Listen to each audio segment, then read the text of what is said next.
All right, let's watch this. Rich people want fascism from JT.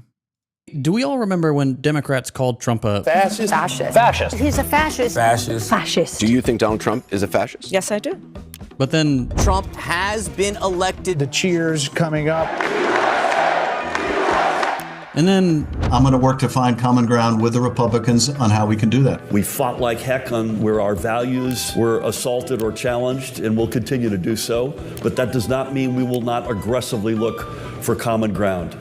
after yet another most important election of your life, Democrats have neatly tucked away the F word and are, once again, excitedly collaborating with the Trump admin. If this was your first election, I'll tell you right now, this isn't new. It's not the first time we've seen Democrats call out Trump's fascist tendencies for election brownie points before quietly backing his anti-immigrant, pro-business policies once the show's over. And there are 1,000 different explanations for this trend. We could try to understand it by looking at exit polls in specific districts, campaign donations in key races, or by focusing on... I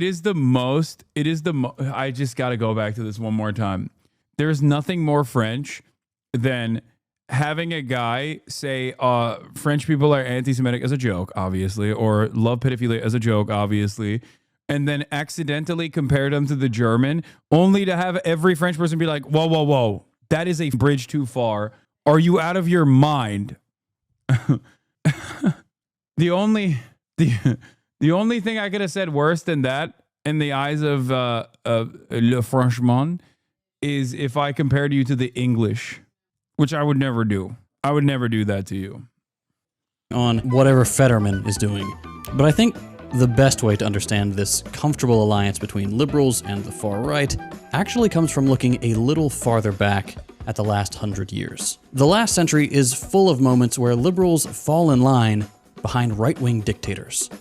The US pushed fascists into power in dozens of coups. The German center, national, and Christian right parties all folded for the Nazi party, and so too did the Chilean Christian Democrats. Wait, Hassan was mentioned on French TV without saying his name to try to smear Jean-Luc Mélenchon. This is from an interview with Manuel Bompard, basically Le France Insoumise, second in command. It's actually the second time I heard someone on French TV mention Hassan's interview with Mélenchon. They're trying to paint Hassan as anti-Semitic and Mélenchon by proxy. First time I saw it on TV, though. Translation: Mélenchon appeared on a Turkish-American social media influencers show. By the way, they hit the Turkish on there on purpose. Normally, no one would ever do that, but of course, they're trying to present me as an Islamist, I assume. Who believes a rape committed by Hamas on October 7 don't matter and calls Israelis inbred assholes piece of shit. Isn't that complicated relationship like problematic? He said, no, just stop. Because anytime someone speaks out against what's happening in Gaza, people dig up quotes that they sometimes never even actually said. So please, I think my positions are clear enough. They are respect of international law, prosecution of all war crimes. I completely support that arrest warrants by the ICC against Netanyahu, members of the Israeli government. And I'd like you to ask other political leaders in the country what they think about those warrants. Because I've heard people on the right and the far right say we shouldn't apply those arrest warrants to the ICC. Respect. That's awesome. That's how you're supposed to deal with it, for the record. That is exactly how you're supposed to deal with it. Yeah. Americans, take note. God, I love France unbowed. I love France in general. I really do. But I really like these guys, man. They're sick. They're so dope. God, Americans are so stupid. Anyway. Democrats line up behind Pinochet. If we want to actually understand this link, though, we'll need to go even further back. Moments like these all came in the last few minutes before far-right leaders took over. And focusing on them makes it seem like liberals are only ever forced into supporting fascism when they have no other choice. And that's just really not true. Liberals kinda love fascism. Not all of it, not always, but they do like what it can do for them. And to really see that, we should start with Brussels in 1920.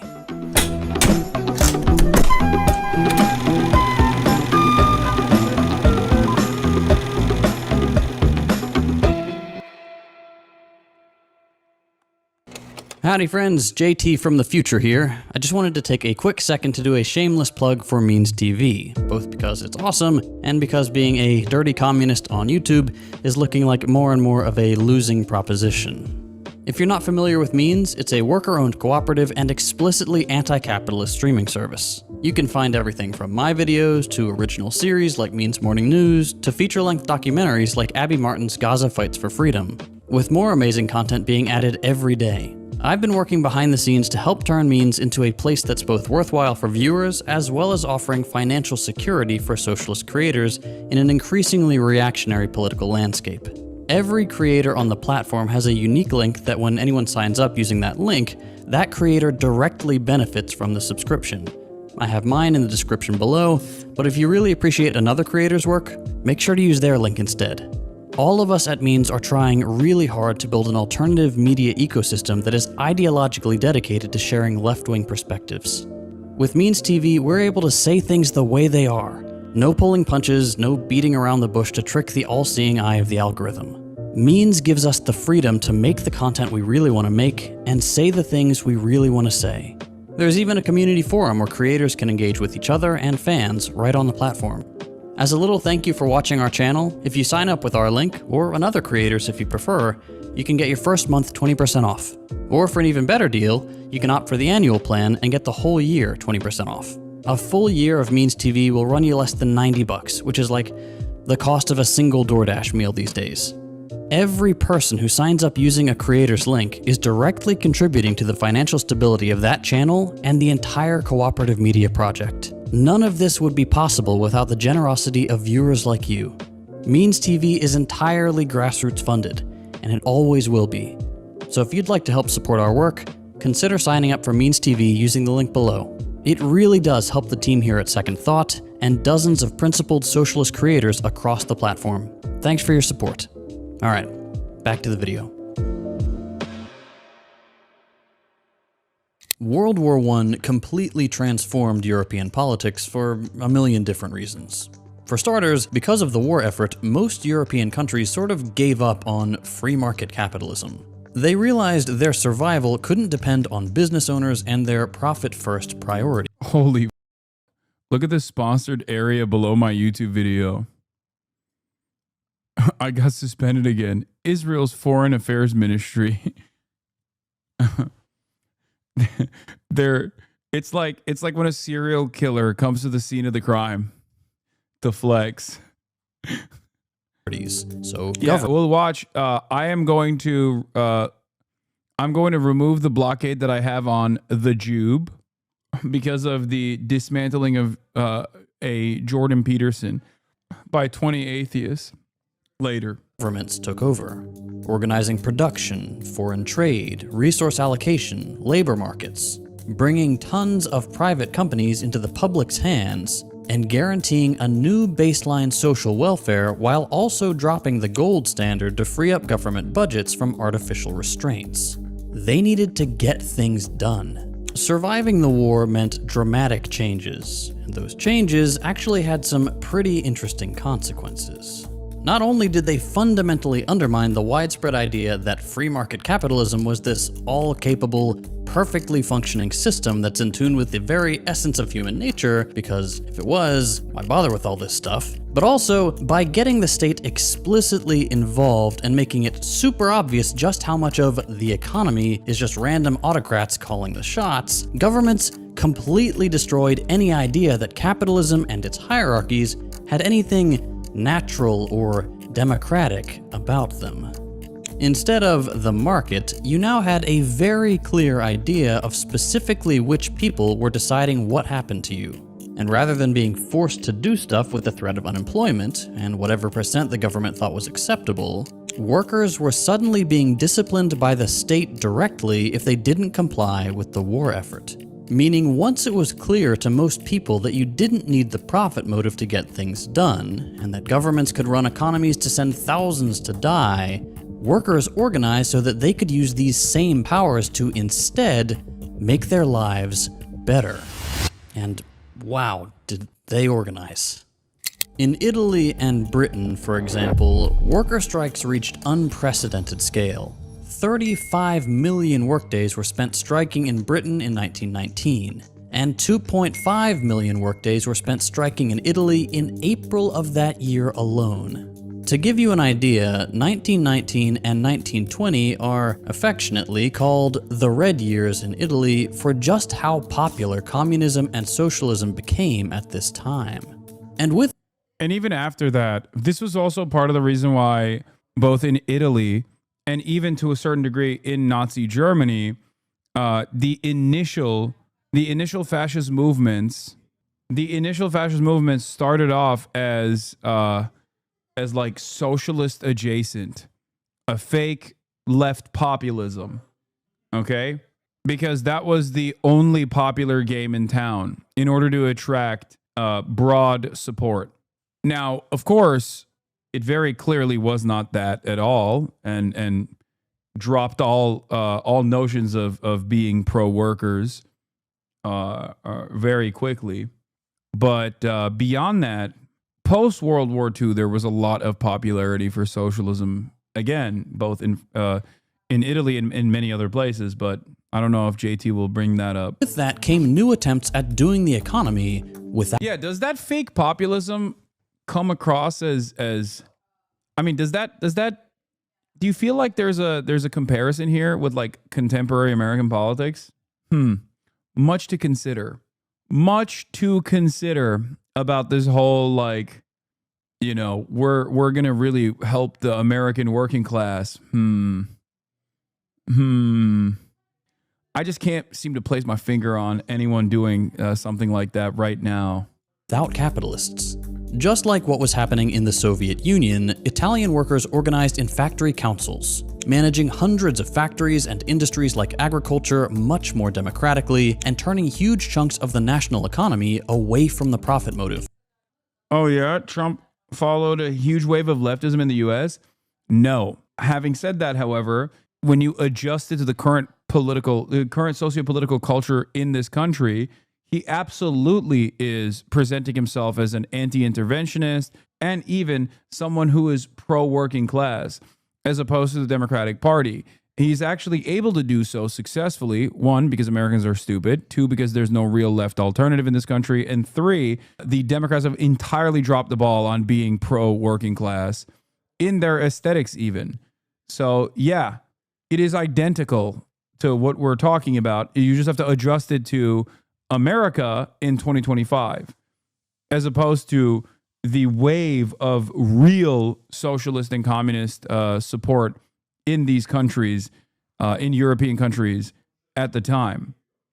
If there was a robust working class movement right now in the United States of America, if there was a robust communist and socialist party movement in this country right now, then yes, our politicians would resemble the aesthetics of socialism and communism. They would openly say that they want what's best for the working class. They want the what's best for the proletarian struggle, while simultaneously being fascist regardless. Not only that, where capitalists were still around, workers went on strike for the same comforts as the upper classes, like social insurance for sickness, disability, and old age. And thanks to all these efforts, not only did things massively improve, their wages went up. Like, a lot. 2 times in Britain and almost 5 times in Italy compared to what they were before the war. Now, not everybody was happy about this. Workers getting their fair share meant more and more of the wealth created at this time didn't go to business owners, like it usually did. And I don't have to tell you that that's a really good thing. Only a teeny tiny 1.7% of Italians were capitalists, but they were getting about 1/3 of the wealth produced in the early 1910s. Most of the population was working class, so the fact that capitalists ever kept more than 1.7% of the total pie was a highly unequal thing. But hey, whoa, look at this. Look what's happening there after 1922. That's interesting. After a few years of money being spread more equally thanks to workers striking and getting a say in things, that 1.7% in Italy is suddenly making a lot more of all the money. That's fascism. That right there, that's Mussolini. Wait, I forgot about Brussels. Shit.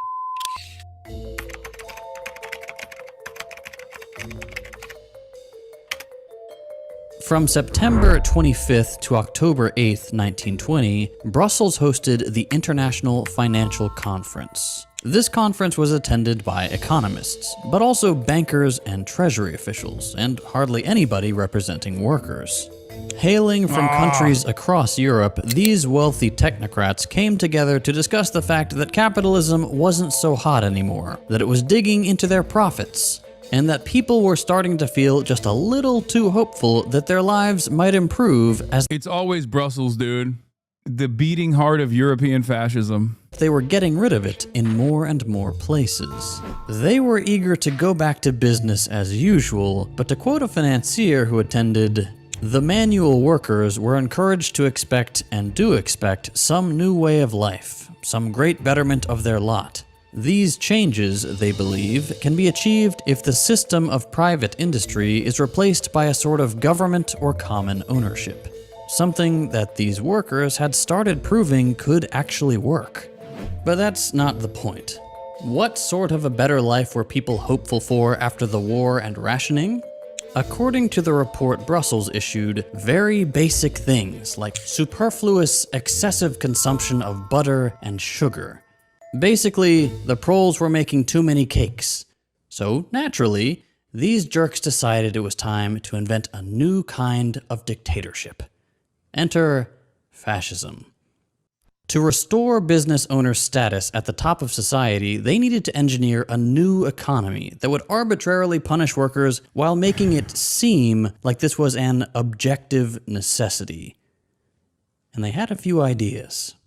You might have heard of them before. It's a package of policies called austerity.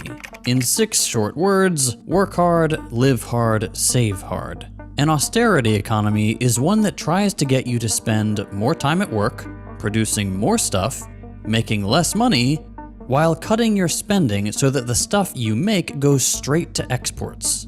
This makes your life worse, but it does make rich assholes richer. They're encouraged to save and reinvest their money. Meanwhile, you're chastised for not saving money you don't have because less is coming into your pockets. To achieve this, economists wanted to use 3 tools: fiscal, monetary, and industrial austerity measures. In their wildest dreams, governments would start by 1. Cutting social spending on health, education, and housing. 2. Increase taxes that mainly hurt workers, like VAT taxes on everyday goods, while at the same time lowering income and wealth taxes so that the rich pay less. 3. Increase the interest rate. This benefits capitalists with enough money to lend out, since now doing so is more profitable, and it makes borrowing money more expensive for those living paycheck to paycheck. It also usually makes unemployment go up, which goes very well with 4. Privatizing and selling off state assets at bargain bin prices, deregulating away workers' rights, and going on a union-busting spree. This was their dream, an opportunity to try out what they called pure economics. More accurately, economic policy that doesn't have to contend with what workers want. An economy where every human can be completely isolated from each other, preyed upon by those with more power, and made to work as much as physically possible before collapsing and being replaced by someone completely interchangeable from the economist's point of view. Whose dream was this exactly? These guys. Here are 4 Italian economists. 2 of them committed fascists, the other 2 committed liberals. All of them were committed to the same project. I don't get it. Why do these liberals always align themselves with fascists? I thought that they valued the tenets of liberalism. I don't understand how this keeps happening. Like throughout history, certainly nothing to look into right now. Like the collaborative nature of liberals and fascists, fascism being simply a extension of maintenance of capitalism when liberalism fails inevitably, in order to restore the same and preserve the same hierarchical structures. I just don't understand it. Why do people say scratch a liberal and a fascist bleeds, you know? Object of pure economics, and when workers got in the way, they felt perfectly comfortable with the dictatorial power it would take to implement and sustain their ambitions. Because the problem is that it's hard to convince people to accept policies that'll make their lives objectively worse. Once austerity is locked in, of course, you don't need to convince anybody anymore. They have no other way to survive than to work inhumane hours, live frugally, and save as much as possible to make it to the next month. But before things run on autopilot, it was going to take a little muscle to get people on board. And that was what Il Duce was for.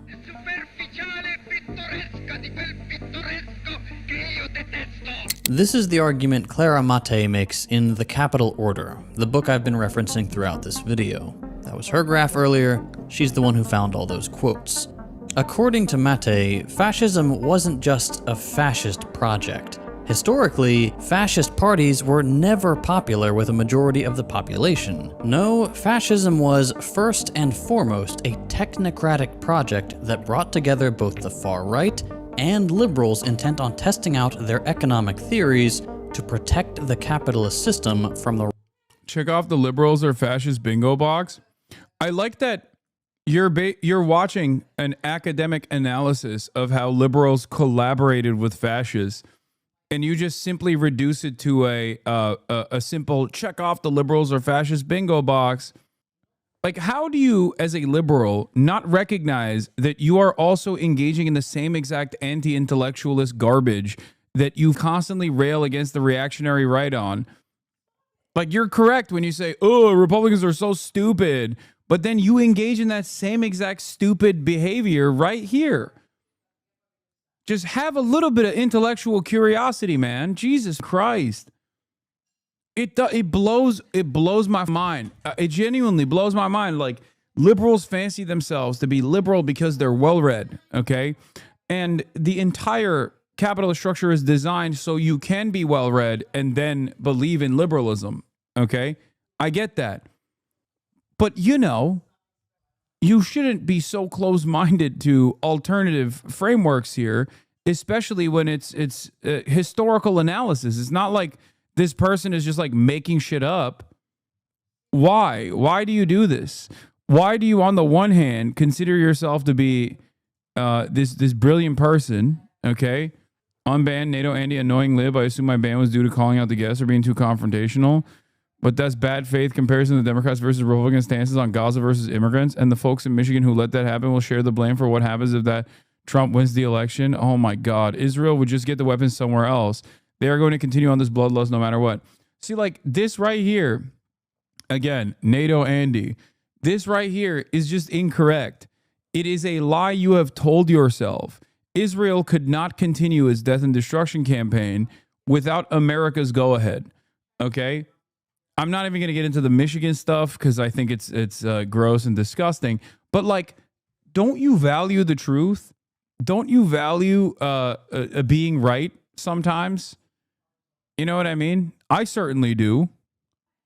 Does that not frustrate you at all that like history keeps consistently vindicating the likes of myself? That's probably the reason why you keep finding yourself here, even if you unfollow and then refollow, right?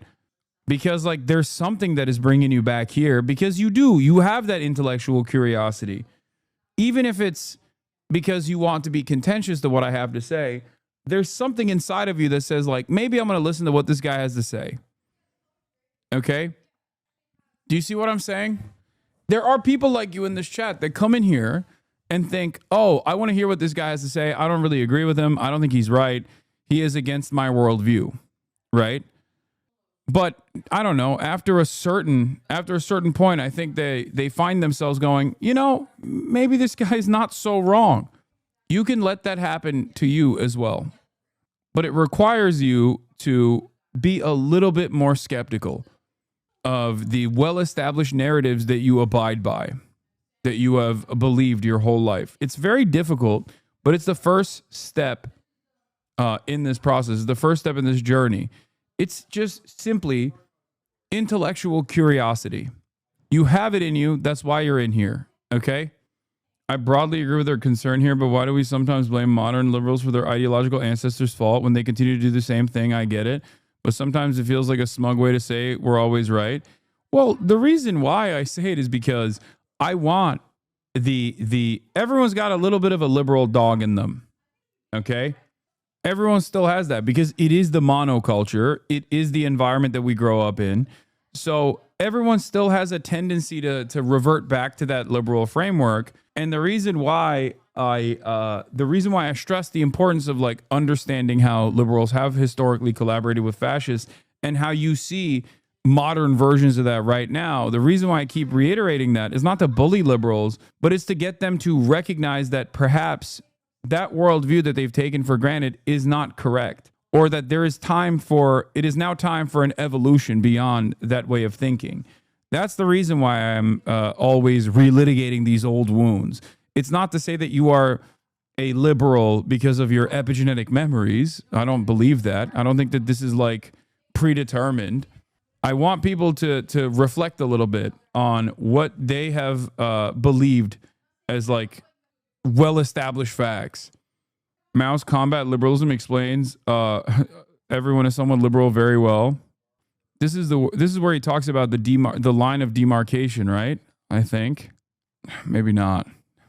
They are all manifestations of liberalism. Liberalism is extremely harmful and revolutionary collective. It is a corrosive way which eats away unity, undermines cohesion, causes apathy, and creates dissension. It robs the revolutionary ranks of compact organization and strict discipline, prevents policies from being carried out through, and alienates the party organizations from the masses which the party leads. It is an extremely bad tendency. Liberalism stems from petty bourgeois selfishness. It places personal interest first and the interest of the revolution second. And this gives rise to ideological, political, and organizational liberalism. People who are liberals look upon the principles of Marxism as abstract dogma. They approve of Marxism, but are not prepared to practice it or to practice it in full. They are not prepared to replace their liberalism by Marxism. These people have their Marxism, but they have their liberalism as well. They talk Marxism, but practice liberalism. You a China dick rider should get Jackson Wang on the pod. Another dick rider? I don't know what that is. What do you say to people that have that say liberals have evolved past that bad history? I rarely ever hear liberals even recognize that bad history. So, wait, is Jackson Wang that rapper guy? Is he the Chinese rapper, or is he the idol? Oh, he's the idol. I already reached out to Jason to connect me with the idol, not the rapper. The rapper is a different person. The Chinese idol, the Chinese pop idol, Jackson Wang is dope, and I do want to link up with him. Yeah. No, there's a different person I was thinking of who's like a meme on Twitter. No, there's a different person that I was thinking of. I forget what his name is. No, Jackson Wang is dope, yes. A rising tide of communist support while making them and their buddies richer. And Mussolini was the guy to deliver on those technocrats' ambitions. Unlike liberal leaders, Mussolini was happy to give these technocrats key roles in his fascist government, happy to clear the path for them by massacring communists and unionists, and happy to allow their technocratic attacks on the working class to take shape. To illustrate how bad this was, during the fascist years, your response is fair and makes sense. It can just be frustrating sometimes as someone who's been in leftist circles for a really long time when we engage in self-filleting behaviors while ignoring that people we have to reach are most likely currently liberal. Don't use kid gloves, obviously, but sometimes the leftists we engage in one-upping behavior like that. No, I'm directly responding to that chatter who came in and was like, oh, check the box, cut a liberal and a fascist bleeds. That was what I was directly responding to. I'm Lebanese and you're a terrorist supporter. Israel was there before Palestine. Make a new Palestine somewhere else. Yeah, don't worry. Don't worry. Once the project is over, you will also be a part of Israeli territory, okay? I'm Lebanese and you're a terrorist supporter. Oh, you mean Greater Israel? Lol, sure. You mean Greater Israel? Maybe your Maronite Christian family can be a part of the capo structure that they design, and hopefully you'll be able to maintain as long as you commit 10 Israel highs a day. Perhaps they'll let you be the Arab person who who manages the Greater Israel Project in Lebanon. I'm Lebanese. Narrator says he wasn't. No, he probably is. He's probably, like I said, a Christian Maronite, a Maronite Christian Lebanese, maybe a phalangist, and you know, just a Lebanese fascist. I'm New Age, bro. Yeah.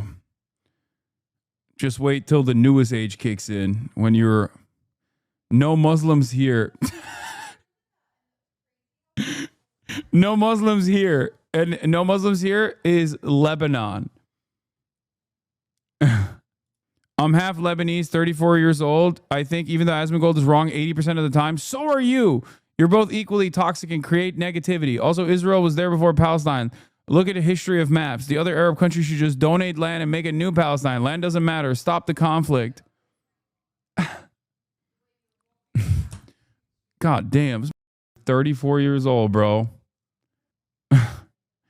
Listen, I'm half Lebanese and 34 years old, and I think Israel is allowed to have Lebanon as a project, as a part of the greater Israeli project. It's okay. Look at a map, bro. No politique here. Unions were crushed and workers' salaries were slashed so dramatically that workers' earnings in 1946 fell all the way back to what they were 30 years earlier, in 1911. It is interesting that he went from Asmongold is wrong 80% of the time to, in a matter of a single month, long live the Roach King. A 34-year-old man calling another streamer king and defending the country that's bombing its capital 1 year into a ceasefire. Incredible lack of self-awareness. Before those 5 times gains we talked about earlier. And these economists couldn't be happier about it. Pantaleone, one of the fascists, frequently talked about using the fascist stick in an extermination war against the socialists. No surprises there. Fascists are anti-communists. But Ricci and Einaudi, our liberals, were equally enthusiastic about fascist repression. Writing in The Economist, Einaudi applauded their fascist government for stepping in when the worst happened. Meaning by that, the fact that workers who set up councils in factories took the first steps towards replacing capitalism with communist democracy. The purges, executions, arrests, and complete obliteration of communists and socialists and the impoverishment of the Italian working class were applauded and egged on by top liberals looking for a return of excessive capitalist profits. The state changed its priorities to make capitalists richer at workers' expense, limiting its spending. Don't forget that Asmongold's community would call him Muslim if they saw how he looks and send him the rope emoji if they knew he was a furry. I don't know. I feel like Asmon's community is also like pro-furry in some ways. He watches far too many lolly VTubers and shit for them not to also be pro-furry in some weird way. To handouts for factory owners while workers slowly starved. Exploitation and unemployment increased. Consumption went down. And fascism was there to keep everyone in line with its black shirts and hide that exploitation under the guise of national duty, stoking patriotic fervor to shut up socialist-minded workers. And this didn't stay within Italy's borders. Like I've said, these gentlemen had a platform in The Economist, a British magazine, to sell fascism abroad. But even without official representatives, magazines like The Times whitewashed fascism as simply, quote, an anti-waste government. And there are 100 more examples of sweeping the fascist violence, anti-Semitism, and anti-worker policies under the rug. In Germany, too, the Italian project didn't go unnoticed. Basing himself off of Mussolini's March on Rome, Hitler attempted his own putsch to gain supreme power. His timing wasn't right, though. He had to wait about a decade, with the Weimar Republic beginning its own journey into austerity politics following the Wall Street crash, for a terrified Hindenburg to appoint him and his capitalist-backed party to the chancellorship. The 1920s scared the German ruling class into austerity. Knowing how violent it would be for German workers, protecting the German upper class's profits required the same cocktail of patriotism and economic duress we saw in Italy. And there was Hitler, sailing in as a political entrepreneur ready to capture public anger and steer it away from the communist direction, tempting Europe away from capitalism. Under his rule, collective bargaining and strikes were outlawed. Unions were abolished. Socialist literature was burned. Communists, socialists, anarchists, and trade unionists were imprisoned and executed alongside Jewish people, black people. First you say anarchists and liberals, now you say furries are the same as lolly. What the fuck, bro? No, of course not. No, that's not what I'm saying at all. I'm saying that, like, if someone is watching VTubers a lot, and even watching like lolly VTubers, they're probably not going to make a big deal about furries. Not to say that like furries are the same as those things. I'm not saying that. Calm down, furries. You're valid, okay? I don't have any issues with furries, except for the fascist furries. And there are plenty. Let's be real. I'm simply stating that, like, if someone is open-minded enough to watch VTubers and stuff like that for political commentary, I suspect that they're not going to be super anti-furry either. People, queer people, Slavs, and the disabled, protecting the system of profit accumulation from the child. I'll take furries are not valid. Dude, why the f would I ever go against someone's silly hobbies, okay? Why? Do you think that's the type of thing I do around these parts? I don't give a shit.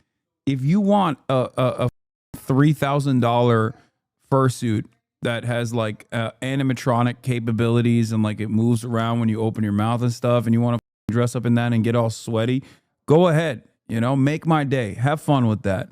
I have no issue with that, okay?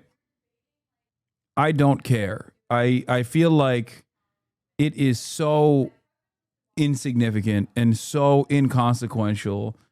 Let people enjoy whatever the f they want to enjoy, you know? Hell take. We must suppress the furries. Challenge of popular unrest at a horrifying human cost. Quashing all democratic hope, but delivering capitalists protection. Here's the truth. Liberals are never forced into fascism. To them, fascism is just another means to an end. During what they might call the good times, when workers aren't organizing too much, not making a fuss, they get to set up more and more of their pure economics and slowly make your life worse. But once those conditions become unbearable, once the hope for an alternative starts to grow, once workers start carving out an alternative for themselves, suddenly the nightmare of true democracy scares them into violence. Once the indicators start going down and the boss gets nervous, suddenly all the violence the state is capable of becomes invisible to them. Shooting protesters, locking up union leaders, censoring the free press, racist dog whistles becoming explicit hate speech. As long as they can get the numbers they care about going up again, it's all the price we have to pay. It just won't be them paying the price. It'll be you and me. Fascism never scared liberals like it should scare you. As long as they benefit from the fascism they enable, liberals will never be on our side. It's a good video.